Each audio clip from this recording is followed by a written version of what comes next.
Hi, folks. Time for lecture number 2 for Virgil's Aeneid, which deal with books 3 and 4 of the Aeneid. Book 3 about the wanderings of Aeneas and the Trojan people after they leave Troy. And we see how they make it to off the coast of Sicily, where Juno creates this storm, has Neptune creates this storm to try and destroy Aeneas' fleet.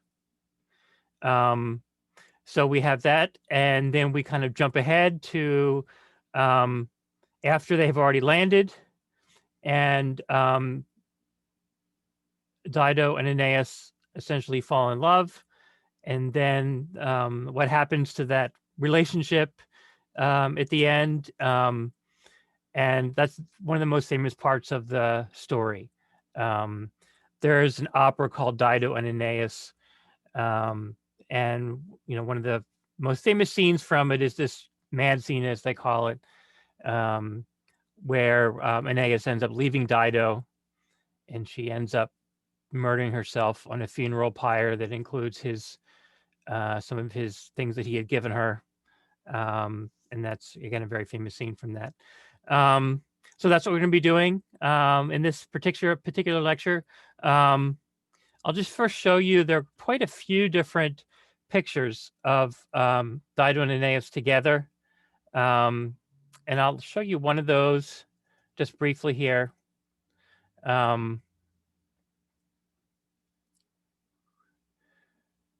From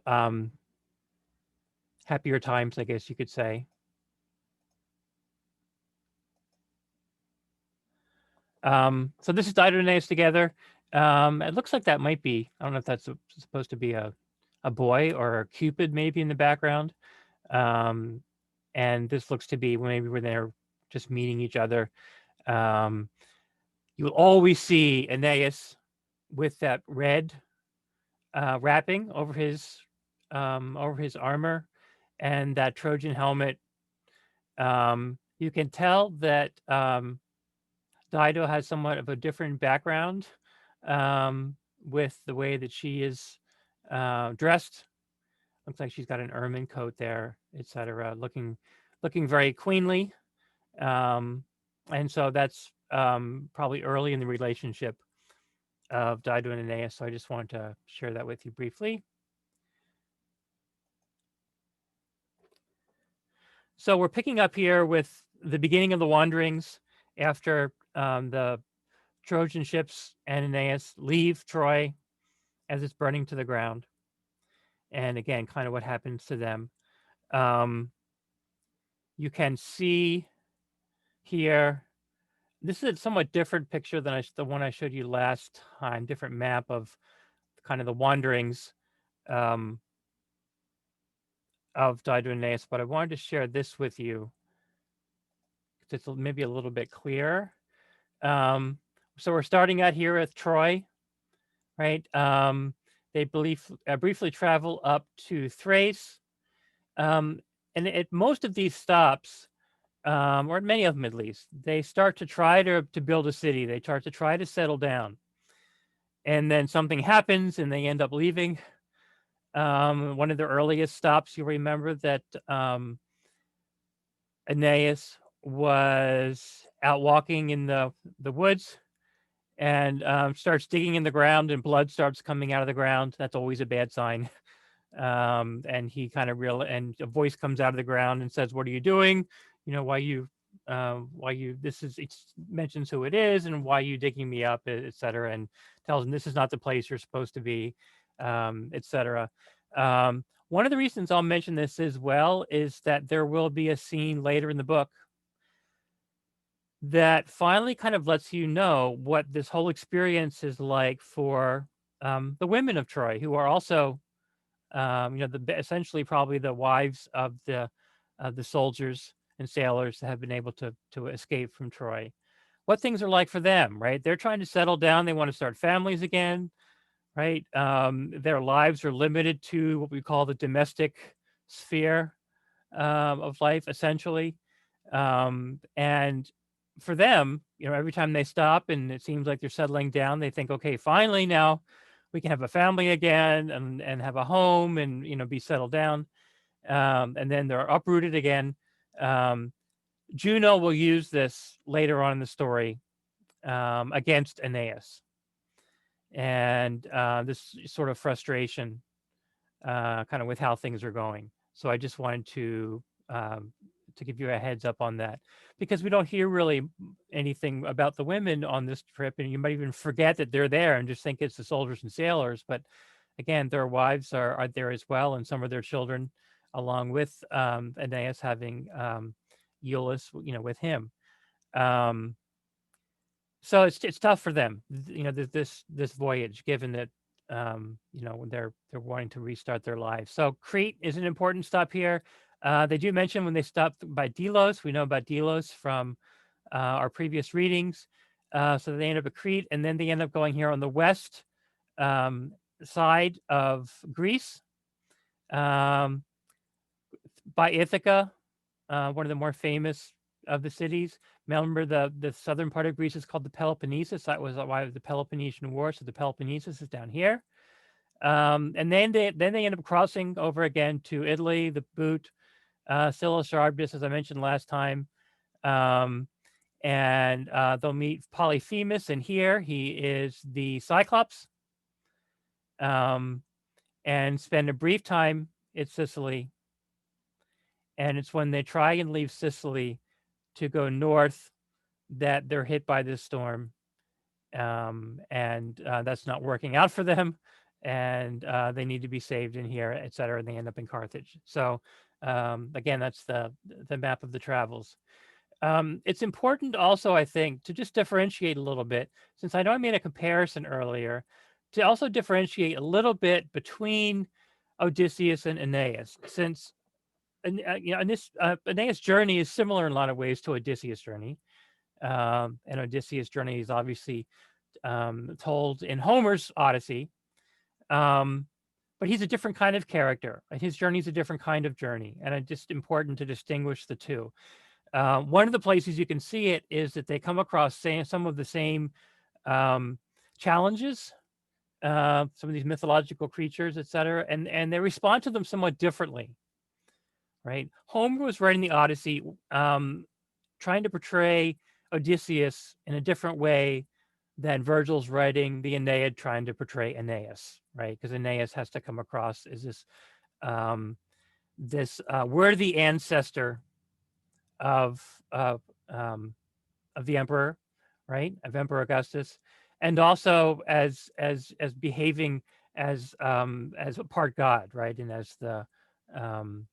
as the child of Venus. So that's kind of important. So if you look at this slide, this book mostly clearly makes the link between Aeneid and the Odyssey. That's talking about the wanderings, book 3. Aeneas even meets one of the Greeks left behind on Polyphemus Island by the cruel Greeks. It's very clear that Aeneas is not too closely associated with the wily Odysseus, the way he's portrayed by Homer. Aeneas is pious, not cunning. He's got to have that piety, right? Piety towards family, piety towards the gods, piety towards sort of his ancestors and his heritage, and even acting pious towards some of these creatures that he will come across. To this end, Aeneas saves the Greek that Odysseus forgot about. And remember, that's the Greek he finds on the island with Polyphemus in Sicily, who is in really bad shape, as are the other sailors that have been captured by Polyphemus. And he's in really bad shape. He's in tatters. All right. He sees Aeneas in the ships and says, "Please save me. Yes, I was one of the Greeks who was involved with the siege of Troy, and I tried to kill you, but I'm in really, really bad shape. Please save me. Otherwise I'm sure that I'll perish. If you save me, I'll dedicate my life to you and to the Trojan people." Right. And Aeneas is enough of an upstanding, virtuous person to do that. Right. So he saves this guy. that Odysseus kind of forgot about, and that somewhat encapsulates the difference between Aeneas's piety and Odysseus' cunning. And then it says, and most of the dangers that Odysseus faced are obsolete by the time Aeneas gets there. But there's some of the same creatures that are there nonetheless. Again, it is somewhat different story. This is also perhaps Virgil making a comment on whose poetry is most up to date of himself and Homer, right? So in a way, because these events seem to be occurring after the events that occurred when Odysseus was in the same area, it's sort of like he's trying to trump Homer, right? Or one-upping him, saying, getting in the last word, right? As we might say. Um, it does show you that, these poets are very proud of their work. They're very competitive. We read about the big poetry competition that used to be held in Greece that Sophocles won when he was very young and competing against Aeschylus and these other great poets. So there was a competitiveness among these people as well that I think they're trying to capture here in looking at the differences between Virgil and Homer. So one of the first places we end up stopping that I showed you earlier is the island of Crete. Anchises, Aeneas' father, is one of the people that really believes that Crete is the place they're supposed to go. That Crete must be the place they're supposed to found their new city and settle down. And they sort of like that idea because that's not too far from where they are, right? We recognize, knowing the story as we do, that they've got to go a heck of a lot farther than that. But because Anchises remembers that one of the forebears of the Trojan people, one of their ancestors was named Teucer, and that he is associated with Crete.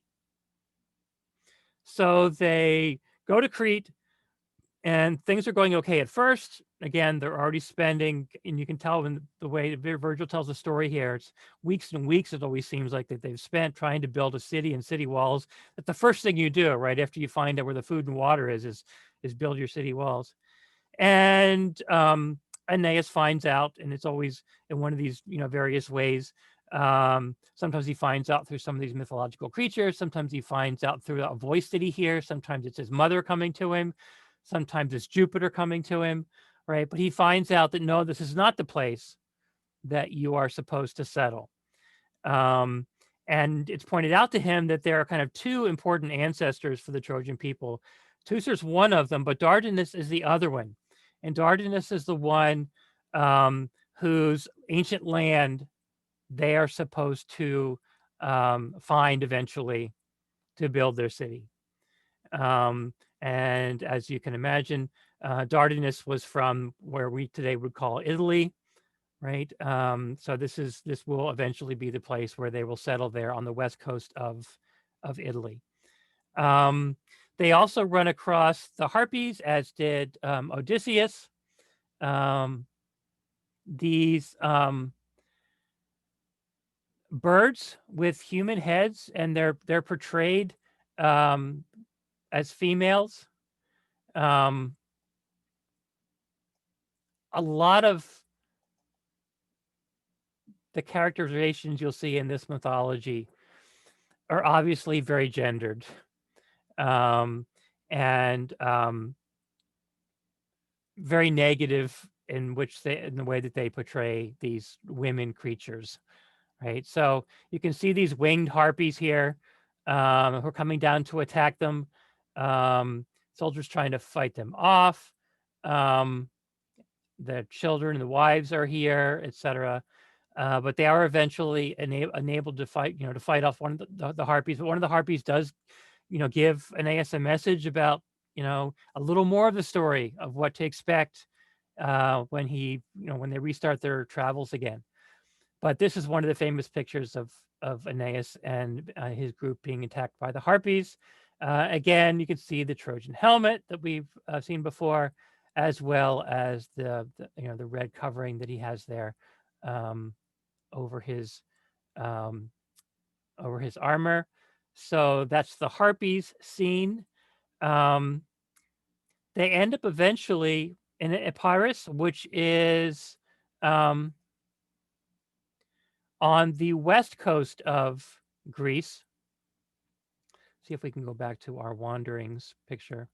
That's over here on the western part of Greece. Now, the people from Epirus eventually did have a relatively large empire that stretched all the way across and over top of the north of the Aegean. But Epirus is along in here, that general area. And this is where they run across Helenus and Andromache, who are from Troy, right? Some of their own peoples. And they have tried the best they can to build what's kind of described as a mini Troy, right? Now, Helenus, you might remember, is the son of Priam of Troy the king. Andromache was once wife of Hector of Troy, and now the two of them are together. They had left Troy and tried to again settle down, and they ended up in Western Greece. So this is supposedly portraying them, and they're obviously very welcoming to the Trojan people. There's this big scene where everybody's crying and glad to see each other again, and to see that they're still alive, and that some people have survived the fall of Troy. And again, they've tried to rebuild Troy, this kind of mini Troy, with some of the same kinds of buildings, although smaller versions of them. I mean, they don't have the enough people. They don't have the wealth and the resources to completely rebuild Troy of old. But they show piety really towards Troy, right, and towards the Trojan gods, wanting to do the best they can to build this small kind of approximation of Troy and what it was once like. So that's a very important scene in the book. One of the things that Aeneas also finds out is that from Helenus is that they need to be very careful when they reach the coast of Italy, the east coast of Italy, and then travel down south of Italy to avoid, as I mentioned when I showed you a version of the Wanderings map last time for lecture 1, Scylla and Charybdis, the whirlpool and the rocks and the kind of creature that's in the rocks. And again, I'll show you a map of that. But she warns them to stay away from Scylla and Charybdis, avoid them at all costs. That's a real dangerous area. Again, another one of these places that is previously portrayed by Homer in the Odyssey with Odysseus. There's another important message that a couple important messages, I should say, that that Aeneas gets. He's told that, and this may have been one of the harpies that told him this, that it's going to be a tough time. You're going to have to fight off enemies. There are going to be wars. You're going to lose people. You're going to suffer a lot before this eventual city of Rome is going to be founded. You'll be so poor, it mentions that you'll eat your tables. Now, these things are kind of metaphors.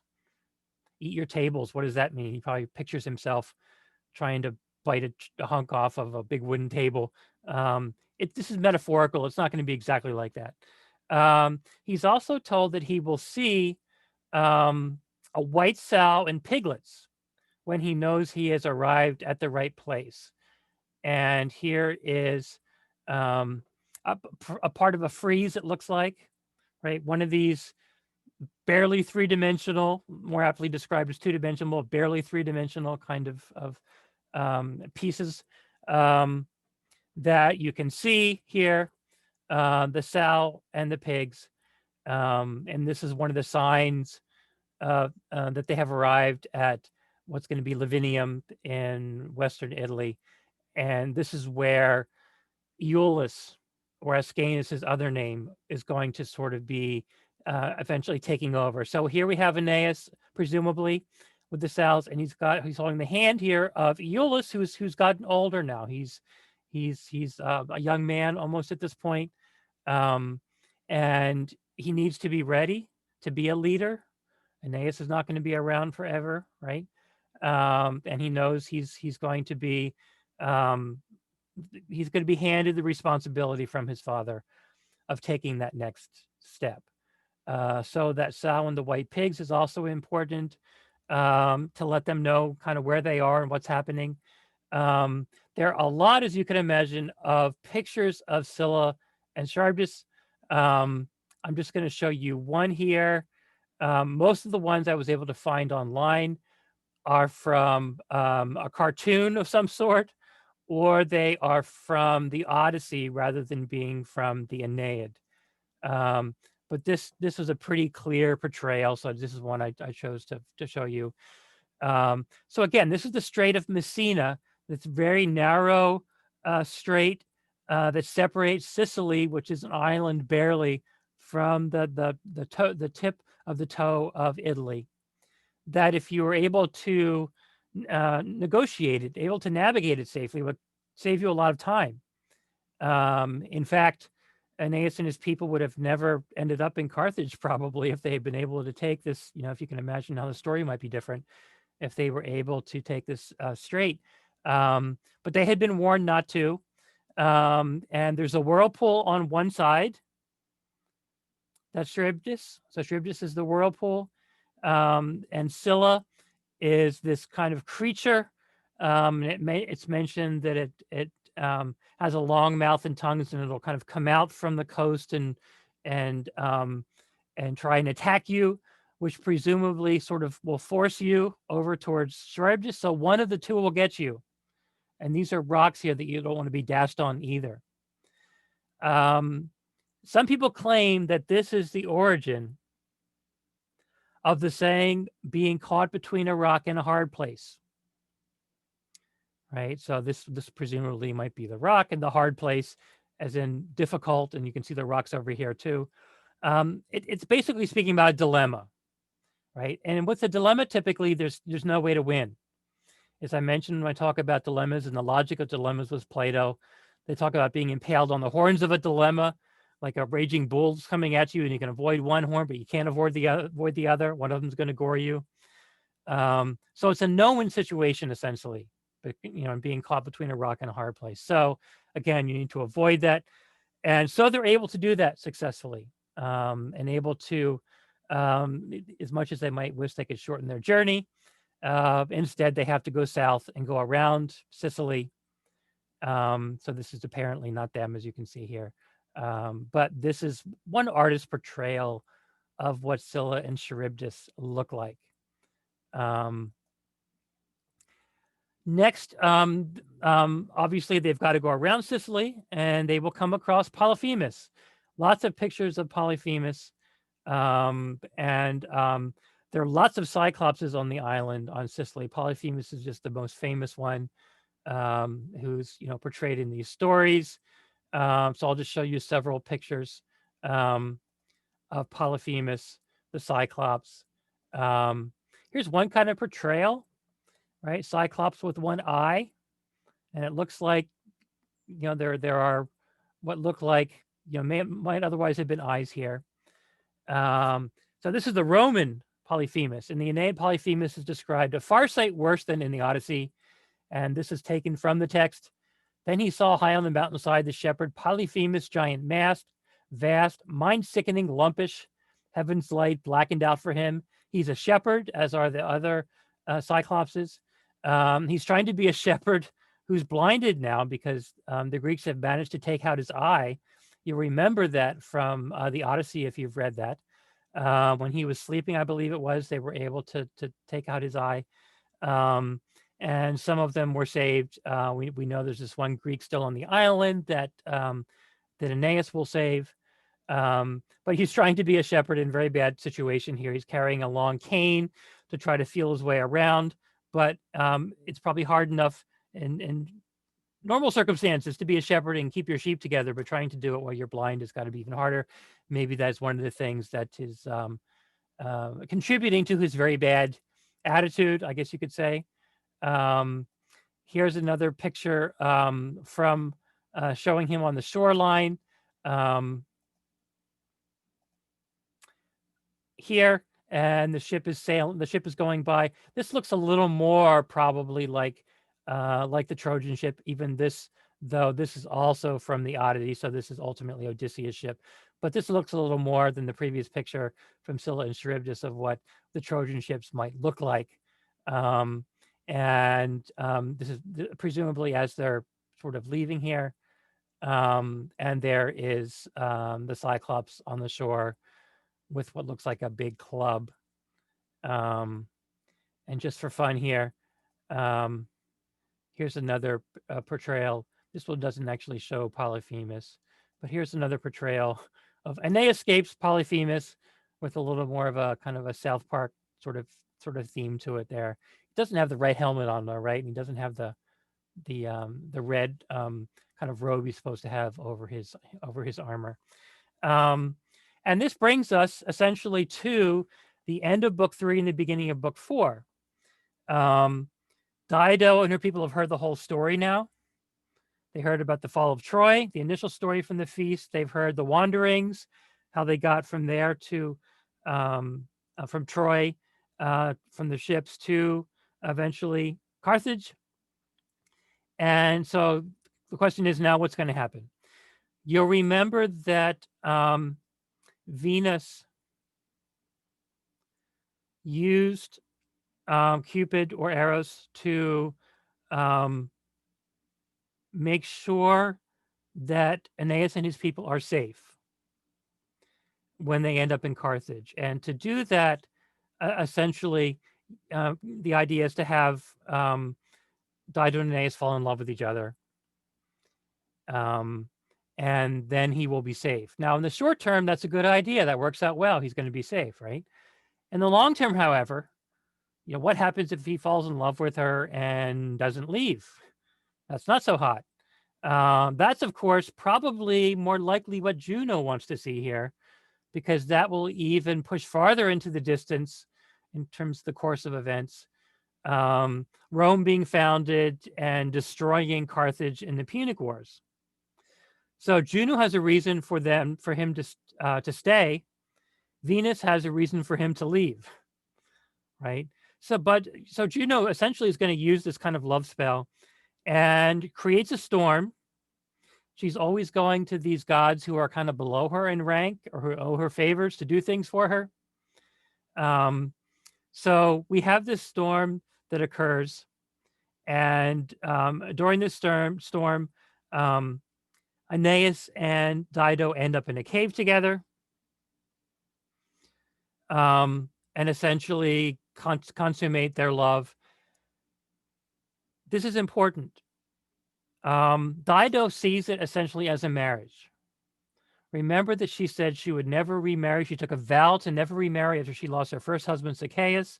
She's kind of torn about whether or not to develop this relationship with Dido. Venus is obviously trying to help her out there. I guess presumably the story could also end with Dido leaving her Carthaginian people and leaving with the Trojans, presumably. But it's a much better story, obviously, if she needs to stay in Carthage with her people, that she's their leader. They're trying to build a city that's defensible, to build a new life for themselves.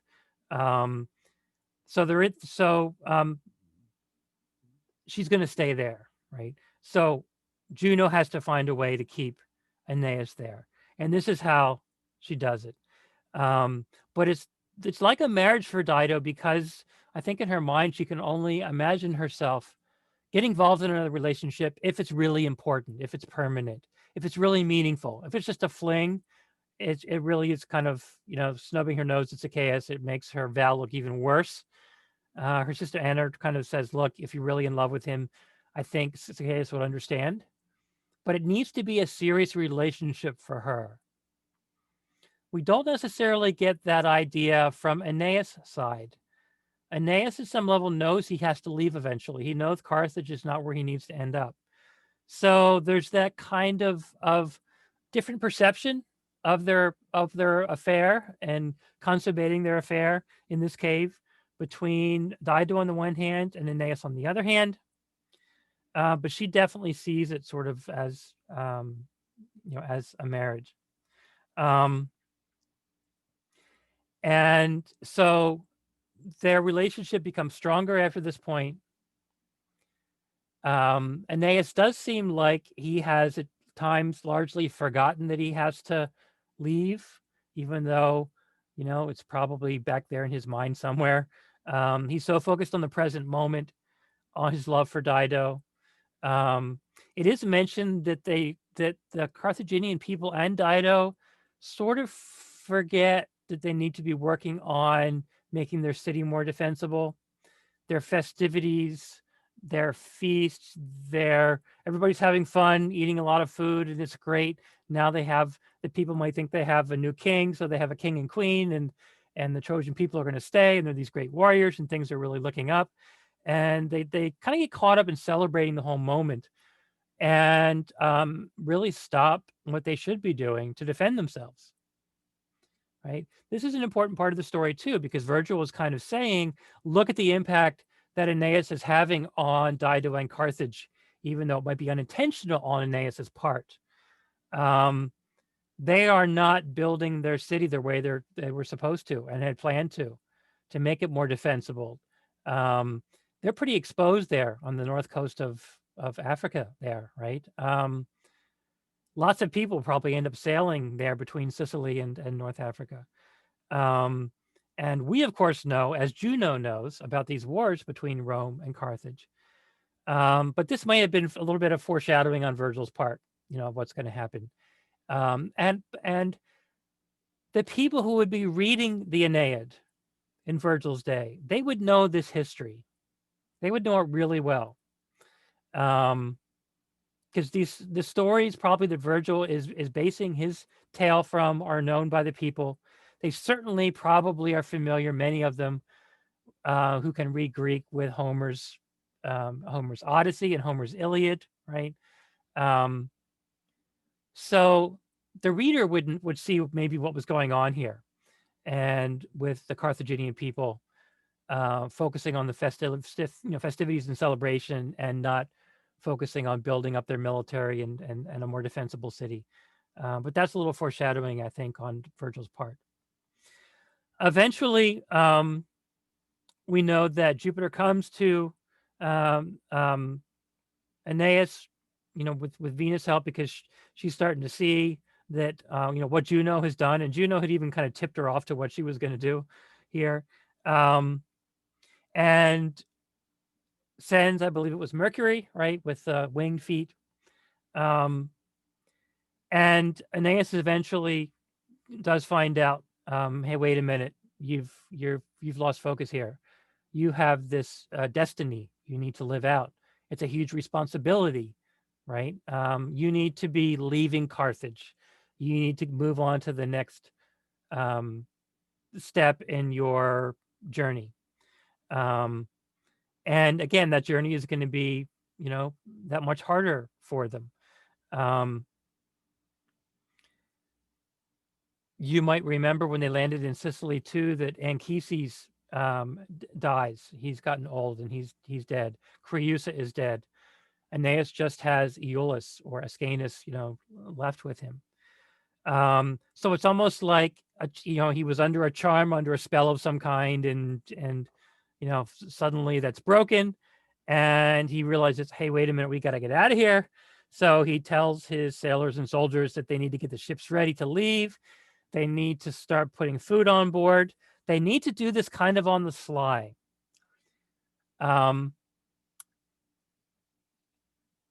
Aeneas has decided he's going to kind of wait to the last minute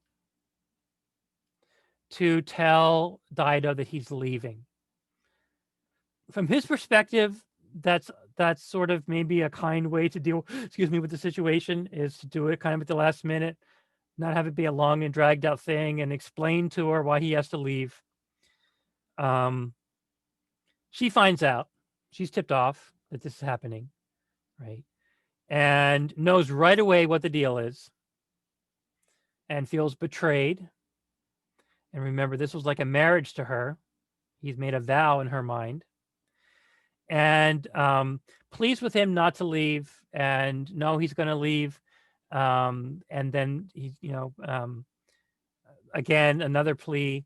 Will you just, stay for a while until I can get used to the idea of your leaving and then go? And no, he's got to leave. This is another situation where Virgil has to be careful that Aeneas does not look like a cad here, that he does not come across looking like he is, do anything in his treatment of Dido that puts him in a really bad light. And this is one of the things readers of the book really debate a lot, right? Does Aeneas look really bad here? Again, we remember the way he fled from Troy with Creusa behind him, father over his shoulder, holding the hand of Iolaus, Creusa behind him. She gets left behind and dies, right? We know as contemporary readers, we're probably more aware of this, the fact that there's not much talk about the women, right, until much later on in the story, until their second time in Sicily.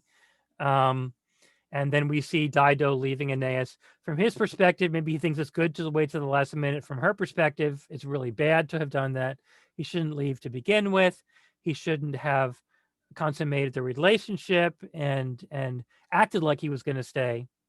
Of course, on the other side of this, Virgil might be able to explain part of this, that she was being, that they were both being manipulated by the gods to fall in love with each other, and that's not Aeneas' fault.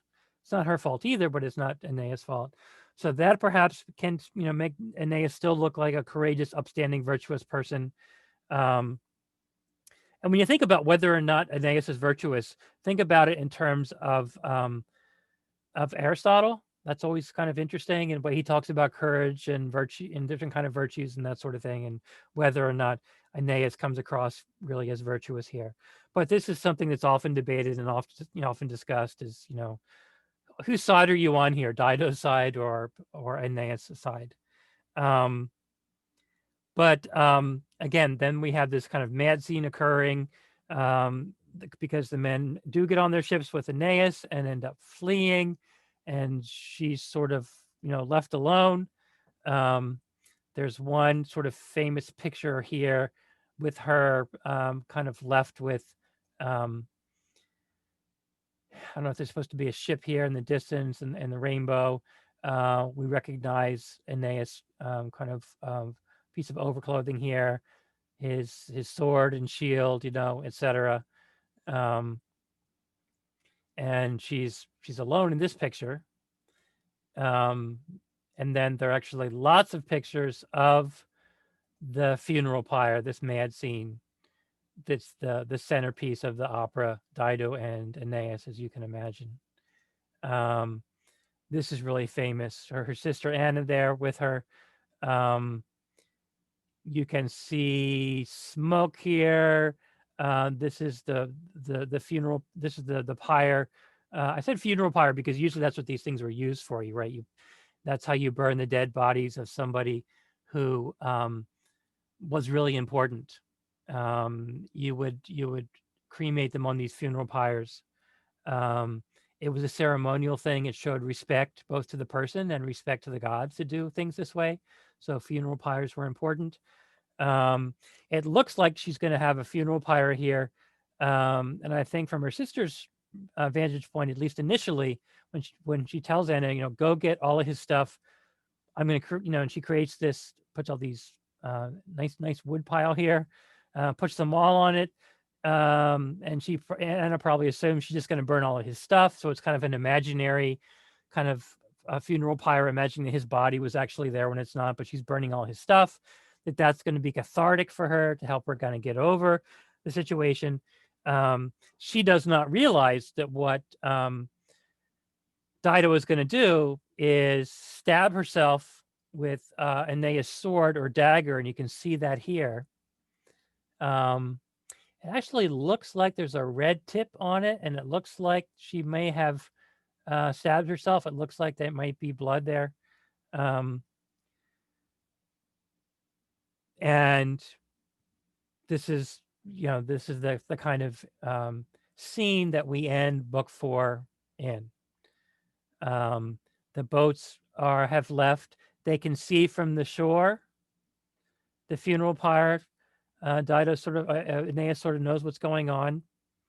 And you'll remember the last thing that Dido does before she kills herself is she calls on Carthage to wage eternal war against the Trojan peoples.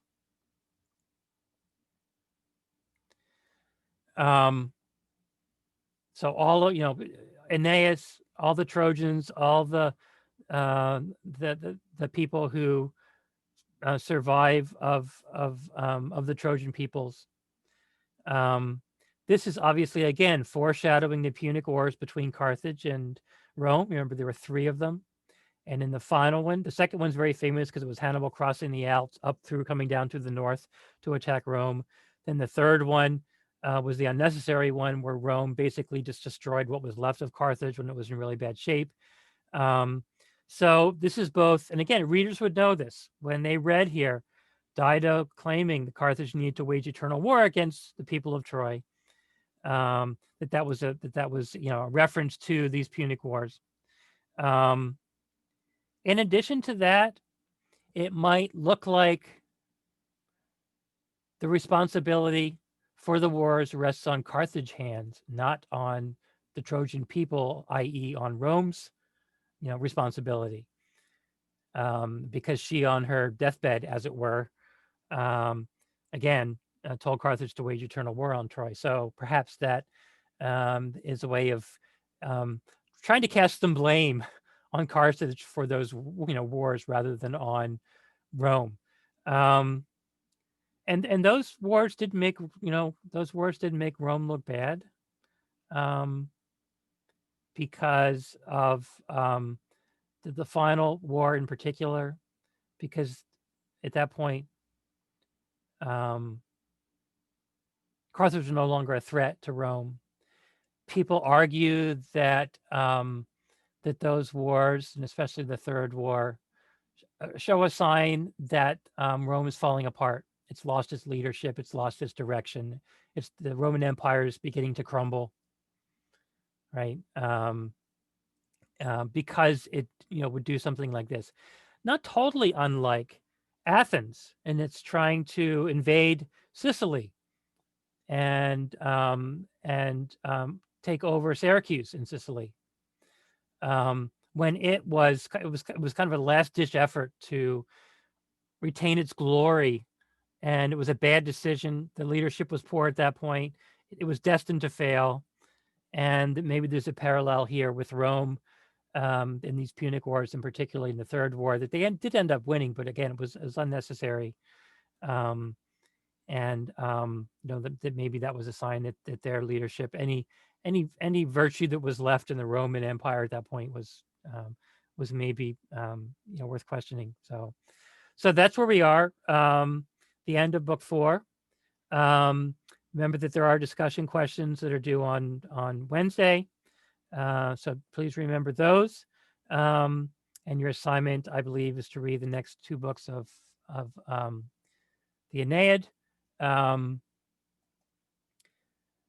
Things will start to get really complicated in a couple books. You'll next see that there are these funeral games for Anchises. They didn't really get a chance to have a proper ceremonial festive kind of funeral games for Anchises when he died on Sicily. And you'll see what happens with the next book is that they're trying to go north, but the wind and the current aren't cooperating. They end up back in Sicily for these funeral games. It's a really great chapter of the book. And it gives you a sense for some of the kind of virtues that were important to the Trojan people. And you'll see they're similar to the virtues of a lot of the Greek people, right? At that same kind of general point in time. And you'll see that Aeolus is a young man now. He's ready to be a leader. There will also be a voyage through the underworld. You'll see the word dis used to describe the underworld, capital D-I-S, dis. That is the underworld as it's portrayed and the kind of mythology at this time.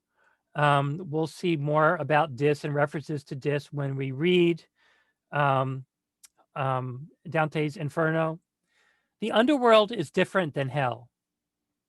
And I think I mentioned that when I talked about Gilgamesh, because the underworld there is similarly not like hell. It's a place where you go when you die. It's kind of a sad, dreary place, but it's not a place for eternal torment and torture. And everybody goes there. There's no heaven there, right? Until we get into the Bible, etc. And this idea of these kind of two universes, the heavenly world and the earthly world that I said shows traces of Plato's metaphysics, Plato's philosophy.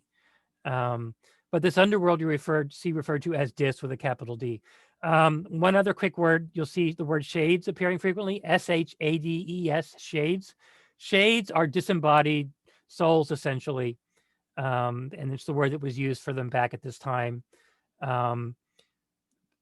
Soul eventually takes on a somewhat different meaning, obviously, as we move further into Christianity, etc. But you'll see a shade as being kind of the disembodied soul of dead people.